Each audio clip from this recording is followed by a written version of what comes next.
Salut à tous, ici Frédéric Morel. Bienvenue sur ma chaîne dédiée à la science et aux découvertes scientifiques.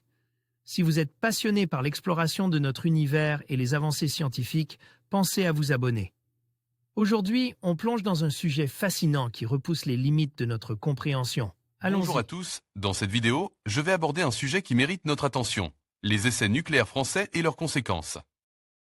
Sur la santé des populations. Saviez-vous que plus de 100 000 personnes ont été contaminées à cause de ces essais? Je vais vous expliquer comment cela s'est produit, les zones touchées et les impacts sur la vie des personnes concernées.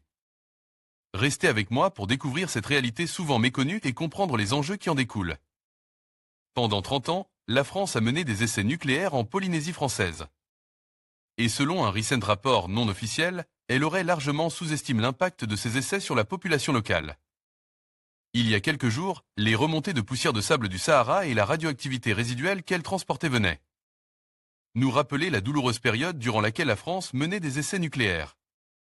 Et un rapport publié par l'Institut national français de la santé et de la recherche médicale, INSERM, se penchait sur l'impact que ces expérimentations avaient pu avoir sur les populations.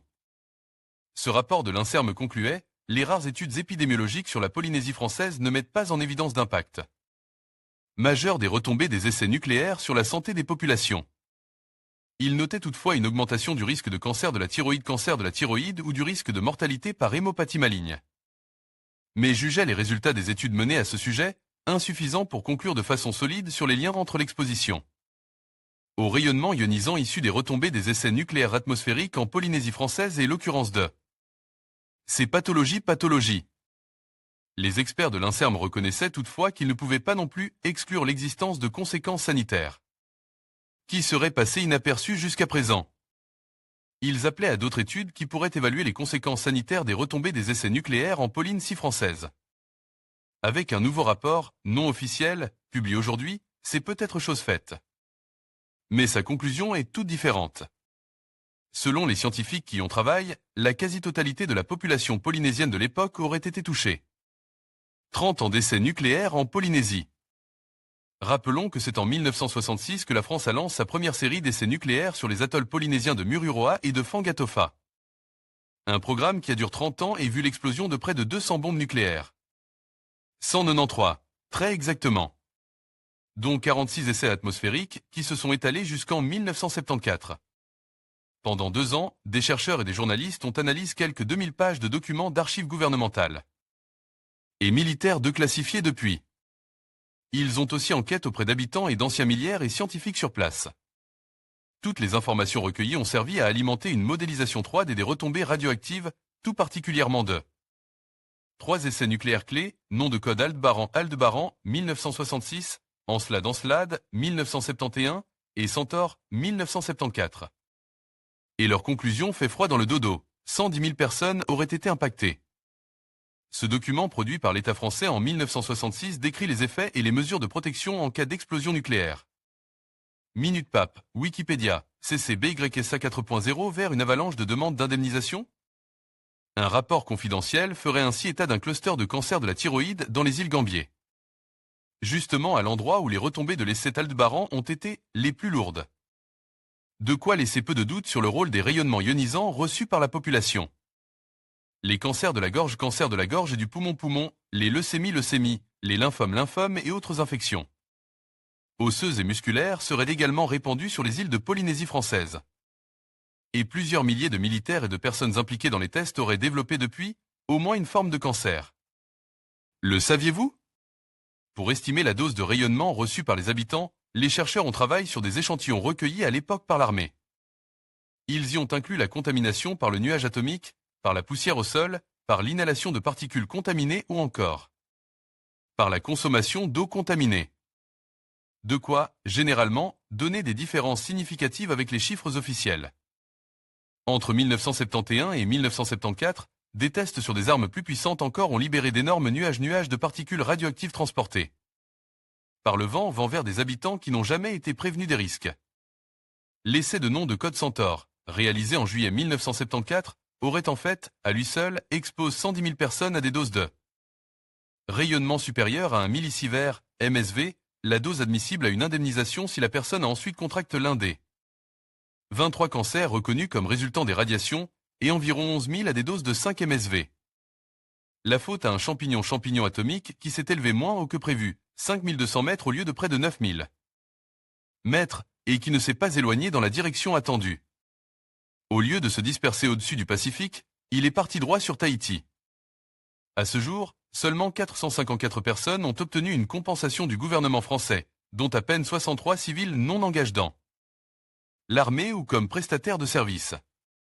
Mais ces travaux pourraient encourager des dizaines de milliers d'autres à réclamer eux aussi un dédommagement. Essai nucléaire français, quelle retombée sur Tahiti? On l'apprenait dans les colonnes du Parisien le 3 juillet 2013. Les documents confidentiels de Classifi concernant les essais nucléaires aériens en Polynésie, qui ont perduré de 1966 à 1974, révèlent que les retombées de plutonium étaient 500 fois supérieures à la concentration maximale admissible. Si les 500 fois paraissent énormes, que traduisent-elles réellement? En 2006, l'armée française fournissait un rapport complet sur les tirs et leurs impacts sur l'archipel. Y a-t-il de nouveaux éléments à découvrir au fil des 2050 pages de classifiés? Futura Science a enquête et répond. Article de Delphine Bossy paru le 17 septembre 2013. Le Centre d'expérimentation du Pacifique a réalisé des essais nucléaires de 1966 à 1996. Jusqu'en 1974, l'armée française a effectué des tirs aériens, provoquant des retombées sur les îles habitées. Federal Government of the United States, DP. Le secret défense est partiellement lève, l'enquête se poursuit. On l'aura compris, les conséquences des essais nucléaires en Polynésie n'ont pas fini de faire parler d'elles. Entre 1966 et 1996, la Marine nationale française a effectué des tirs aériens et souterrains, exposant civils et militaires à d'importantes retombées nucléaires. En 2006, l'armée française jouait la carte de la transparence, en publiant un rapport détaillant tous les tirs et leurs conséquences sur les civils et les militaires. Déjà dans ce document, l'armée reconnaissait pour la première fois que le tir du 17 juillet 1974, bâti Centaure, avait eu des retombées. À Tahiti, île la plus peuplée de Polynésie. Jugeant le rapport insuffisant et surtout incomplet, les associations Moruroa, Tatou et Aven se sont battues pour obtenir en justice la déclassification de documents confidentiels, rédigés durant les tirs aériens nucléaires effectués dans l'archipel de 1966 à 1974. Le rapport de l'armée de 2006 est censé être base sur ces documents, pourtant, il semble qu'il ait omis certains details, et non des moindres. Le 3 juillet 2013, le quotidien Le Parisien lançait un paf dans la mare, en révélant que d'après les 2050 pages de classifiés, les retombées de l'essai Centaure à Tahiti avaient entraîné une radioexposition au plutonium par inhalation équivalent à 500 fois la concentration maximale admissible, CMA, par heure. Le plutonium-239 est l'un des radionucléides les plus cancérigènes. Cette radioexposition au plutonium n'avait jamais été dévoilée et sa valeur donne le vertige. Pour la comprendre en détail, Futura Science a mené sa propre enquête. La concentration maximale admissible, CMA, dans LRR d'un radionucléide donne et l'activité, la vitesse de désintégration de la source nucléaire, par une height de volume, pour laquelle une inhalation continue durant une année entraîne une dose égale à la limite annuelle admise par l'organisme entier ou l'un des organes critiques. En d'autres termes, cela veut dire que si les Tahitiens, et probablement les militaires, avaient respiré cet air durant un an, ils auraient atteint 500 fois la concentration maximale que le corps peut supporter. Les particules alpha, de protons et de neutrons, sont arrêtées par une simple feuille de papier tandis que les particules bêta, un électron ou un positron, sont stoppés par une feuille d'aluminium. Le rayonnement gamma, électromagnétique, est très pénétrant. Il faut 4 mètres de béton pour s'en protéger complètement. Stannard, Wikipédia, GNU 1.265 CMA c'est beaucoup. Il est difficile d'en déduire les impacts sur l'homme, puisqu'on ne connaît pas le temps d'inhalation d'un air aussi contaminé. Mais l'accusation est tout de même grave. Le plutonium-239 est un produit issu de la désintégration bêta de tel uranium-238. Il est particulièrement dangereux de l'ingérer, car ce radionucléide est un émetteur alpha. Dans la désintégration nucléaire, les lourdes particules alpha constituées de 2 protons-protons et 2 neutrons-neutrons sont 20 fois plus susceptibles d'avoir des effets cancérigènes sur le long terme que les bêta-bêta ou gamma. L'exposition aux particules alpha, liées au dépôt radioactif au sol, n'est dangereuse que dans un rayon d'une dizaine de centimètres de la source. Au-delà, seuls les rayons gamma peuvent être nocifs, les alpha étant arrêtés par les couches d'air. En revanche, en contact direct, donc par inhalation ou au contact d'eau contaminée, l'exposition de la partie superficielle de la peau aux particules alpha peut devenir importante. Dans le cas du tir Centaure, Tahiti a été touché par des retombées contenant du plutonium sous forme de pluie les 19 et 20 juillet 1974. Donc, en plus d'inhaler l'air qui comportait 500 cma de plutonium, les Tahitiens ont été en contact avec le radionuclède en buvant. Eau de pluie contaminée. Essais nucléaires. Les militaires ne sont pas épargnés. Dans les documents concernant les autres tirs, il n'y a pas de details comme pour le tir Centaure. Commente pour Futura Science. Bruno Barrio, ex-délégué pour le suivi des essais auprès du gouvernement polynésien et Limoges par Gaston Floss.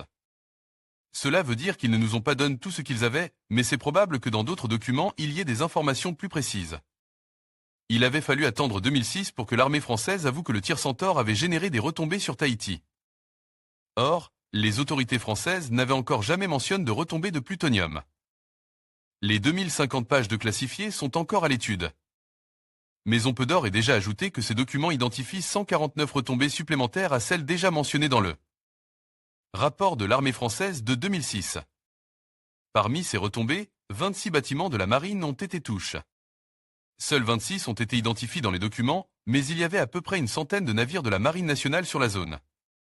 La plupart ont pu être contaminés, ne serait-ce quand ils venaient s'amarrer dans le lagon de Moruroa, dont l'eau, à la suite des retombées immédiates, était contaminée pendant plusieurs jours, poursuit Bruno Barrio. Rappelons que le plus souvent, les bateaux pompent l'eau qui servira tant pour l'alimentaire que pour l'hygiène, directement dans l'environnement. Les navires disposent de systèmes de dessalement, mais qui ne décontaminent pas l'eau. Bruno Barrio souligne, la plupart du temps, les équipes à bord, marins ou autres personnels car certains bâtiments de la marine servaient de logement, pompaient dans les premiers jours qui suivaient les tirs de l'eau au moins légèrement contaminés. La Polynésie n'a pas dit son dernier mot. Ces documents de classifie apportent donc bel et bien de nouveaux éléments sur la catastrophe qu'ont été les essais nucléaires en Polynésie. L'affaire est loin d'être terminée. Les documents sont en train d'être épluchés par une équipe franco-américaine spécialisée sur la question. En 2010, l'équipe avait publié dans le British Journal of Cancer une grande étude associant l'augmentation du risque de cancer de la thyroïde à l'irradiation reçue suite aux essais nucléaires. On attend donc leur analyse. En parallèle, Bruno Barrio continue de batailler pour obtenir la suite des documents de classifie qui lui ont été accordés. Normalement, il y a une deuxième déclassification, mais on l'attend toujours, de 180 documents. On ne connaît pas encore vraiment le contenu, mais on sait que cela concernera aussi le Sahara. Théoriquement, il y en aurait d'autres, mais je ne me fais pas d'illusions. Je pense que ces documents porteront surtout sur la période des essais souterrains. On ne peut que supposer. Par ailleurs, seul un des documents de classifie correspond au rapport officiel que le grand reporter Vincent Jauvert du Nouvel Observateur avait pu consulter aux archives. Voici un extrait de ce qu'avait pu lire notre confrère. Vers 16 h, les premiers télégrammes alarmistes arrivent au PCPC de l'opération, le croiseur de Grasse. Le nuage radioactif est plus concentre que prévu, et surtout, il monte moins haut. Les vents de basse couche l'entraînent vers l'île habitée de Mangarva.